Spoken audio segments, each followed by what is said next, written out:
Πάμε. Η Astra Airlines πετάει από Θεσσαλονίκη σε Ιόνιο, Κυκλάδες, Κρήτη, Δωδεκάνησα, Ανατολικό Αιγαίο και Καλαμάτα μόνο από 29 ευρώ.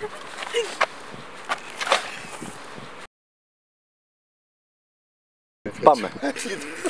Η Astra Airlines πετάει από Θεσσαλονίκη. Δεν ήταν σωστό, συζητήστε. Σε Ιόνιο, Κυκλάδες. Stop, Βιβί.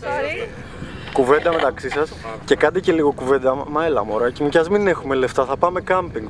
Πες τέτοια. Πάμε, Βιβί. Η Astra Airlines πετάει από Θεσσαλονίκη σε Ιόνιο, Κυκλάδες, Κρήτη, Δωδεκάνησα, Ανατολικό Αιγαίο και Καλαμάτα μόνο από 29 ευρώ.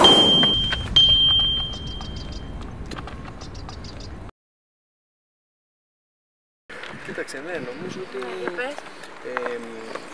Πάω. Πού έλεγες να πηγαίνω, να σκεφτόσουν κάτι έτσι. Η Astra Airlines πετάει από Θεσσαλονίκη σε Ιόνιο, Κυκλάδες, Κρήτη, Δωδεκάνησα, Ανατολικό Αιγαίο και Καλαμάτα μόνο από 29 ευρώ.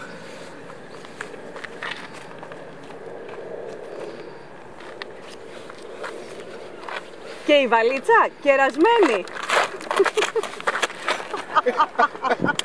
Αυτό είναι. Όχι.